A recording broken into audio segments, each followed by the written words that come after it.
Oh, we know this bad men will never stop. This is Tim, this is New York Giants Straight Talk, powered by Online Big Blue LLC. Oh, you know what? Evidently, I have offended another segment of the Giant fan base, and I am sincerely sorry, and I want to give you an empathetic apology.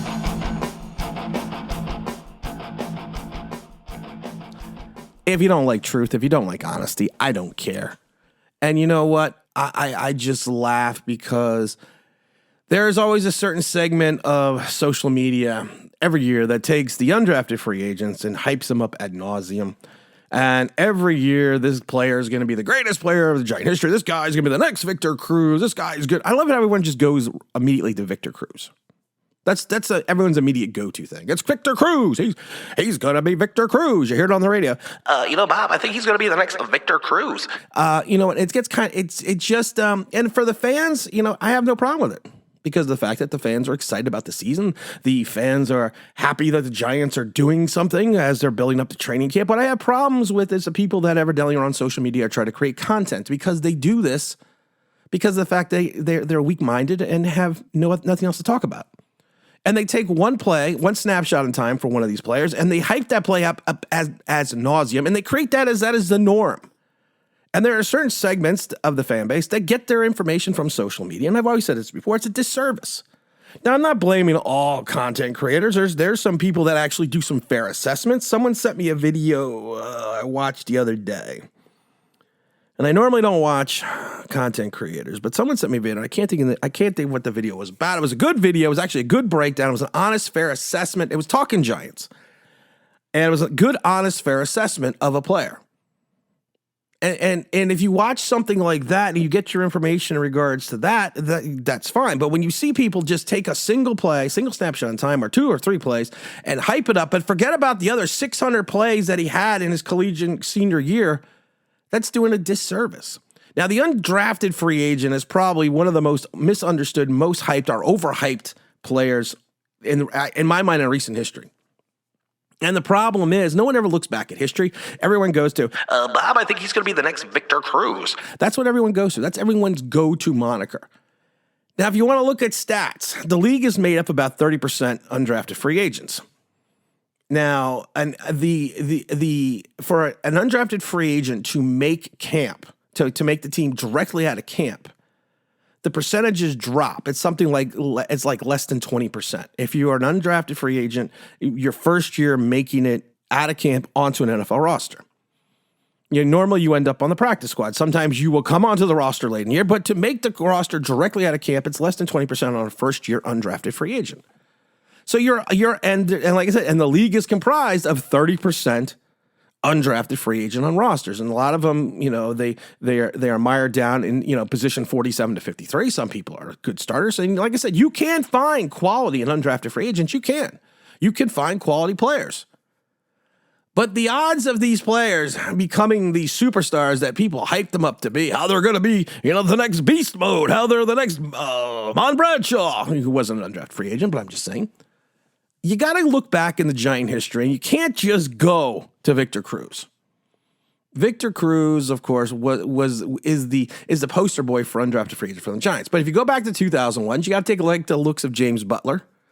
James Butler, who was out of Georgia Tech, was a key contributor for the Giants as a rookie. He was basically competing for a starting role back in 2007. And you know what? He started all 4 games in that playoffs. In that 2000 playoffs, that Super Bowl year. And I believe he led the team in tackles with 10 and 9 solo in the Super Bowl. Underrated Giant, good Giant. I think he was more of a Spagnuolo guy. But it is what it is. Then you got to look at the likes of Chase Blackburn, another guy, solid career at Akron. He came over he was all MAC. Another guy who played a pivotal role for the Giants over in that 2011 season. Intelligent player, smart player. We got rid of him, then brought him back, and he was a key cog in the postseason. He had the big interception. Then everyone goes to Victor Cruz. What you got to say is he is like I said, he is the poster boy. He is. We don't need to go through Victor Cruz's career because it was a good career. It was an illustrious career. It was a guy, for a guy that came out of Where did he come? I keep forgetting. He came out of Connecticut. No, UMass. I'm sorry. Was it UMass? Yeah, UMass. I can never remember with that. He was a Minuteman. I remember that. Good player.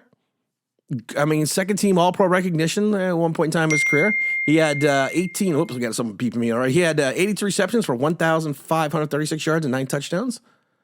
I mean, everyone loved the salsa because you always love salsa. You also got the Jake Ballard, the big tight end of Ohio State. It's interesting that he really stepped in for Kevin Boss when he left in for agency in 2010. He was a starter, in that Super Bowl season. He had over 600 yards, 601 yards, which was more than his entire yardage at Ohio State. He blew out his knee in the Super Bowl. Never became anything else after that. You have Mark Herzlich. Of course, he battled bone cancer back at Boston College. Good play, not a good player, but he was a good special teams player. Career totals, I think, tackles 173. I can't remember exactly, but like I said, a guy that is a good giant, a good locker room guy, good special teamers. Nothing more else than that. We got Spencer Paysinger. He was again another underrated free agent linebacker back in 2011, which was very instrumental in helping go in the Super Bowl. But like I said, these are the list of the names. You got Henry Hernosky, Henry the Rhino, fullback. He had 1 touchdown, I believe, his entire career. But these are the types of names you see the Giants making as undrafted free agents. These aren't these guys, and these are some of the best. Victor Cruz is the best of the bunch. So everyone sits there and goes, every player, every wide receiver the Giants are going to draft, they're going to be Victor Cruz. And before we get into Brandon Ford-Wheaton, let's go back into the history a little bit. Now, we're not going to go back that far. Well, let's go back to 2020. And let's look at some of the undrafted free agents that the Giants had that were going to be superstars. Benjamin Victor, wide receiver at Ohio State. Everyone remember him? He made at rookie camp, he made some serious plays. He looked good. He looked the part. I had to hear how he was underused at Ohio State and this and that and that and this and that. What happened to Benjamin Victor? I don't remember. Austin Mack. Austin Mack tried to make the team. Again, another guy from Ohio State. Another guy that was one of these players that everyone's like, he's going to be a monster. Okay. Same with Derek Dillon from LSU. We had Nico and Nico, and I love Nico. You got to love Nico because Nico made some plays. Now, you got to remember, a lot of these guys didn't make the team on a bad team. And back in 2020, the Giants were a bad team. And a lot of times players that would normally never make a roster that were limited in talent could usually find an opportunity to make a bad team's roster. You also had the likes of Kyle Murphy, the offensive lineman. I mean, this is just going back to 2000. And like I said, we're not going to just keep going back, but I want to just point some of these things out. Because I think we just need to take a look at this. Now, where are we going back in 2000? Let me find my 2001. Here in 2001, the undrafted free agents that everyone was in love with. Remember old Brett Higgy? Remember Higgy? Remember Brett Higgy, the big center out of Florida? Higgy was going to be something awesome. Higgy was going to be. I saw so many videos about Higgy and how he was going to be the Bart Oates of the New York Football Giants. Be that center we were missing. Oh, no, and I remember old Jake Burton. Remember Jake Burton out of Baylor? Another big-time player that was just going to be a monster for the Giants.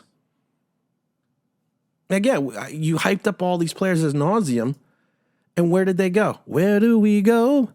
My lovely. They were what they were. You are an undrafted free agent for a reason. You are a 7th-round draft choice for a reason. The odds of you being better when the scouts thought you were are very low. And your opportunity to make the team is very low.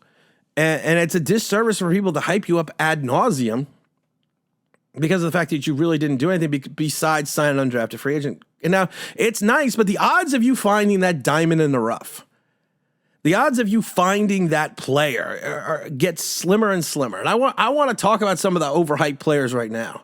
And I'm not saying they're not going to make the roster. I'm not saying they're not going to be good players.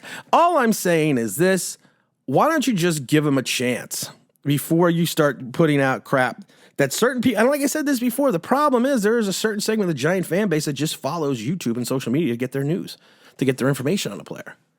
And I always love when people say, well, you don't do your research. Oh, I do my research. The problem is the people don't like facts. People like hype. I like to give facts. Bryce Ford-Wheaton.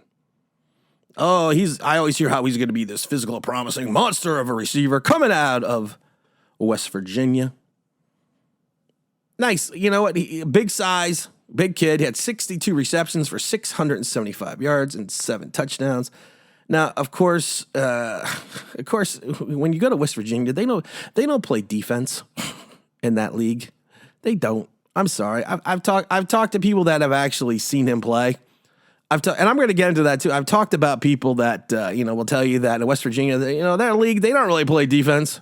They're not known for that. It's more of you know what, you have certain schools where it's a passing school. You have certain schools where you have certain leagues where it's a passing league, and certain times you're going to be more dynamic in those leagues. Like the SEC, the ACC, all that stuff. But if you want to take a look at the positives, good size, good ball skills at times. He was one of those guys that, like I said, people like him to make videos about him because he has explosive plays and he can find the end zone. He's going to be a big physical presence at the line. But if you want to take a look at the things that are raising for concern, every scouting report says the same thing. He struggles with separation. Has inconsistent hands. I always love that one. Too many drops. I love this other one. One-dimensional player whose college offense leaves a lot of growth. And they say he has a huge developmental curve that will take time, and you must be patient to work through it. Now, a lot of people sit there and go, you look at his 4.38 speed, look at his combine. People will say the scheme that he fits is going to be more of a vertical passing offense. That's what people, again, this is not coming from me. But these are the things, you want to look at his big games. They'll tell you, look at Pittsburgh and Texas and Baylor last year. Same with Ohio State and Oklahoma. They'll give you what you need to know. And then you look at this, and like I said, you look at the scouting reports, they all say the same thing. Lacks concentration, has a lot of drops, and doesn't play well in the big game. At one point in time, I loved it. At one point in time, he even came out and said that he dropped a pass because of there was too much crowd noise. He was distracted by the crowd noise. And we have a subscriber, Zach, who's actually goes to West Virginia. And I love the email, the text he wrote me, and I'm going to read it because it's beautiful. I've seen him play live. He's an okay player, but okay doesn't make NFL roster. Since the Giants community complains that drops from Slayton, Mr. Wheaton Ford is the king of drops in big moments. This year in West Virginia versus Pitt, he dropped a pivotal catch that would have won the game. But I kid you not, he said the crowd noise was too much. I can't even imagine him playing in Philadelphia and hostile crowd noise getting to him. I don't see him being an NFL player. I don't see him being an NFL player. Like David Sills, the Big 12 plays no defense. Okay, that's for someone that's not from someone that is not someone who is looking at this guy from a distance, is looking at a guy from film. This is a guy that has seen him play in the stands. And I love what he follows up with. He's had some big games. This is the Big 12 we are talking about. I'm not sure he has the mental fortitude to play in the NFL against competition and NCAA. You see his big numbers in the conference play, but the record of West Virginia wasn't that good. Let's say he makes the roster. I don't see him in the role that we have since we just drafted Hyatt. He's a boomer bust player. And no in between. He's a long shot to make the roster. And again, this is from someone that's watched him play live. But we should look at some videos of him on some certain plays and just call it from there. Because he's a beast. Because he's an undrafted giant free agent. Again, I'm not saying he's not going to make the roster. I'm not saying that he is not going to be the next Victor Cruz. All I'm saying is this.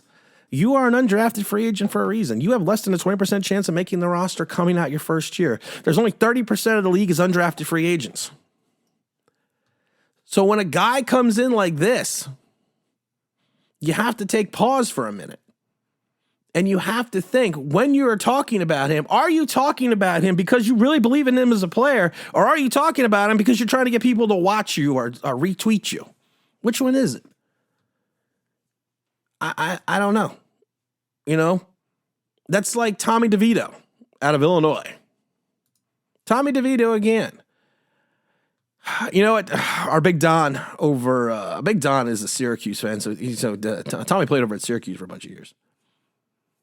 Everyone talks about, you know, the kid's about 6'1", about 225. You know, he's very careful with the ball. He's got good short accuracy. Everyone says the same thing. Not a physically gifted athlete, not a big arm. Doesn't have a lot of the NFL intangibles, which is why he was an undrafted free agent. Are the Giants bringing him in to be part of the roster? You know, they're bringing him in to have a camp arm. Sometimes people are camp arms. Does he have a chance to make the team? Sure, why not? Everyone has a chance to make the team. Scouts are wrong about a lot of things. People always like to point out ad nauseum, well, Tim, you were wrong about Malik Willis. I've been doing this channel for 3 years, and that's the best you got. That and Rashawn Slayton. You got Slayton wrong too, Tim. Those are the things that people bring. This is why I laugh, because this is what I chuckle about. This is the shit that people bring up to me. And I love it when people just make stuff up. Well, you got this wrong. And I said, well, no, actually, I said this. If you go back and watch the video. But that's because I don't delete anything. I keep everything up. I don't delete shit. I don't block people. I don't delete things. But if you actually go back into watching what I said, you would know you were totally off base. And one season does, and I keep saying this over and over again, but one season does not define a career. If that's the case, 80% of the Giant fan base that wanted to get rid of Andrew Thomas was wrong after year one.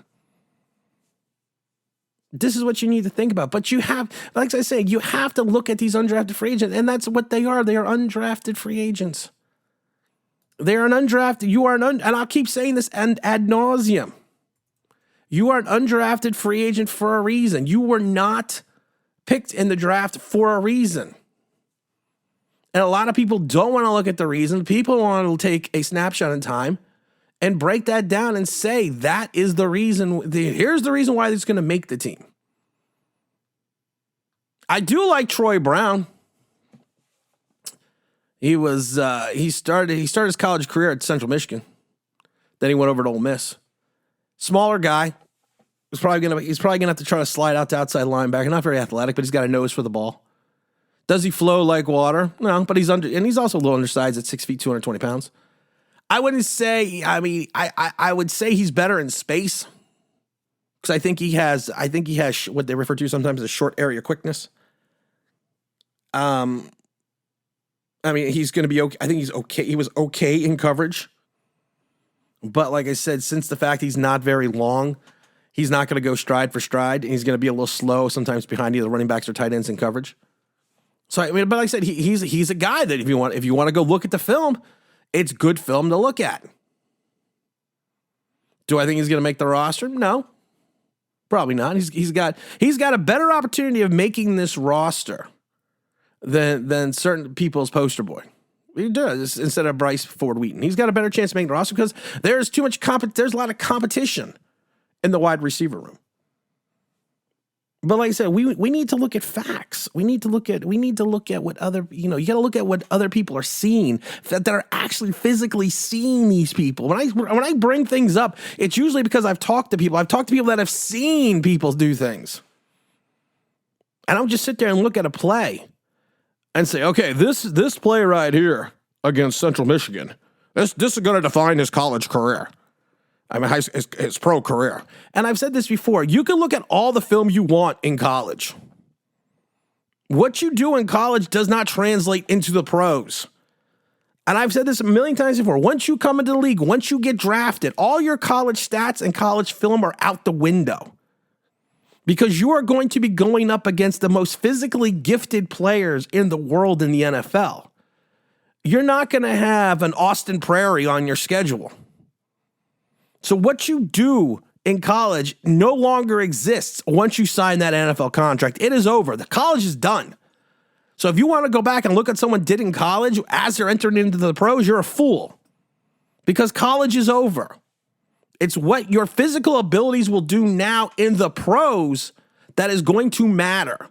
Not what you did against Marshall. Not what you did against Akron.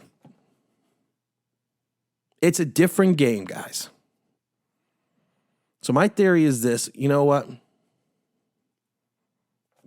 Give these guys a chance. Be honest about your assessment. And I know I've already offended a certain segment of the Giant fan base, and I can see that on Twitter. And I just have to just say from the bottom of my heart,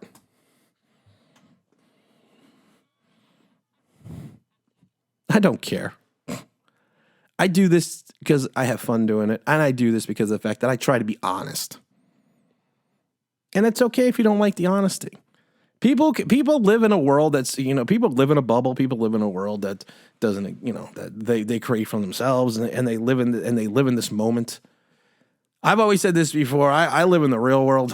Maybe it's because I'm older than most people that make videos. Maybe because I've seen more. Maybe I've seen the fan base change and become different. And I have to admit, I can't wait. We just started the podcast, Return to Gotham, New York Sports Talk is finally come to fruition. We did our second test episode yesterday. I got to thank my media company who's now running the show that's actually allowing me to do this. And it's going to be fun because I'm going to get to talk about everything New York Sports Talk. So make sure I'm going to put the link in the comment section and in the title page below. So make sure you subscribe to the channel. I think we have like 470 subscribers already. So I think that's fantastic. I appreciate that. Thank you very much. And it's going to be fun. It's going to be interesting. But you know what? We're always going to do this channel. Because the haters gonna hate. I just shake it off. Again, this is Tim. This is New York Giants Straight Talk, powered by Online Big Blue LLC. Don't forget to like, don't forget to subscribe, don't forget to ring that bell, because you want to know why? Because that'd be awesome.